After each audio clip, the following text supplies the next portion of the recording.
அனைவருக்கும் வணக்கம். என் லைஃப்பில் இந்த மாதிரி ஒரு பெயின்ஃபுல்லான ஒரு சுச்சுவேஷனை நான் ஃபேஸ் பண்ணதே கிடையாது. மனசு முழுக்க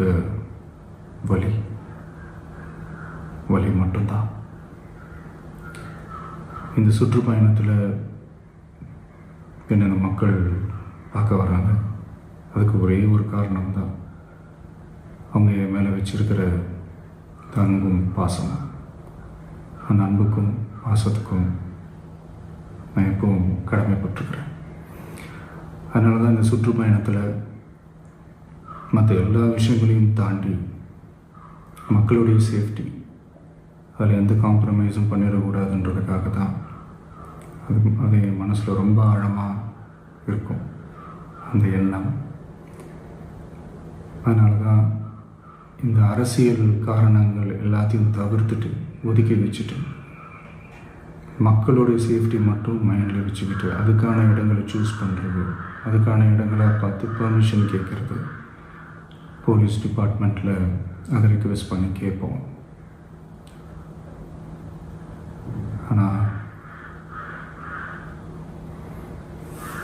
நடக்கக்கூடாதது நடந்துருச்சு. நானும் மனுஷன் தானே.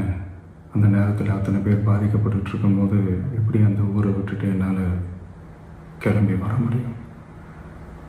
நான் திரும்ப அங்கே போகணும்னு இருந்துச்சுன்னா அதை ஒரு காரணம் காட்டி அங்கே வேறு சில பதட்டமான சுச்சுவேஷன்ஸ், வேறு சில சம்பாவிதங்கள், அந்த மாதிரி எதுவும் நடந்துடக்கூடாதுன்றதுக்காக தான் நான் அவாய்ட் பண்ணேன். இந்த நேரத்தில் சொந்தங்களை இழந்து தவிக்கிற அத்தனை குடும்பங்களுக்கும் என்னுடைய ஆழ்ந்த இரங்கலை தெரிவிச்சுக்கிறேன். எனக்கு தெரியும், என்ன சொன்னாலும் இது ஈடேயாகாதுன்னு எனக்கு தெரியும். ஹாஸ்பிட்டலில் ட்ரீட் பண்ணிகிட்ருக்கிற எல்லாருமே சீக்கிரமாக க்யூர் ஆகி வரணுன்றதை இந்த நேரத்தில் நான் வேண்டிக்கிறேன். கூடிய சீக்கிரமே உங்கள் எல்லாரையும் நான் சந்திக்கிறேன். இந்த நேரத்தில் எங்களுடைய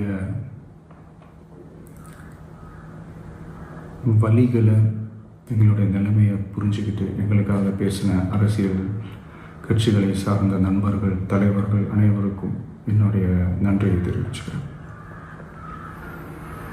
கிட்டத்தட்ட ஒரு 5 மாவட்டத்துக்கு பிரச்சாரத்துக்கு போனோம். இந்த மாதிரி எதுவுமே நடக்கல. ஆனால் கரூரில் மட்டும் ஏன் எப்படி நடக்குது, எப்படி நடக்குது?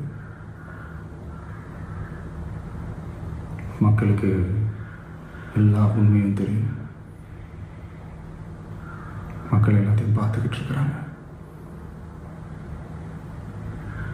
கரூரை சேர்ந்த அந்த மக்கள் அந்த உண்மையெல்லாம் வெளியில் சொல்லும்போது எனக்கு கடவுளே நேரில் வந்து இறங்கி அந்த உண்மைகள்லாம் சொல்கிற மாதிரி எனக்கு தோணுச்சு. சீக்கிரமே எல்லா உண்மைகளும் வெளியில் வரும்.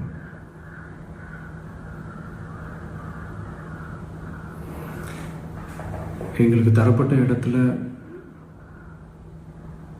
நாங்கள் போய் அந்த ஸ்பாட்டில் நின்று நாங்கள் பேசிட்டு வந்தோம். அதை தாண்டி எந்த தவறும் எங்கள் சைடில் நாங்கள் எதுவும் செய்யலை. பட் இருந்தாலும் எங்கள் கட்சியை சேர்ந்த நிர்வாகிகள், தோழர்கள் மேலே எஃப்ஐஆர், அது மட்டும் இல்லை சோஷியல் மீடியாவை சேர்ந்த நண்பர்கள், தோழர்கள், அவங்க மேலே எஃப்ஐஆர்லாம் போட்டு இப்போ பிடிச்சிக்கிட்டு இருக்கிறாங்க.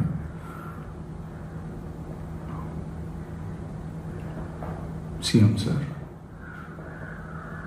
உங்களுக்கு ஏதாவது இந்த பழி வாங்கணும் அப்படின்ற எண்ணம் ஏதாவது இருந்துச்சுன்னா என்ன வேணாலும் பண்ணுங்க. அவங்க மேலே கை வைக்காதீங்க. நான் ஒன்று வீட்டில் இருப்பேன், இல்லை நான் ஆஃபீஸில் இருப்பேன். என்ன வேணாலும் செய்யுங்க. நண்பர்களே, தோழர்களே, நம்மளுடைய அரசியல் பயணம் இன்னும் ஸ்ட்ராங்காக, இன்னும் தைரியத்தோட கண்டினியூ ஆகும்.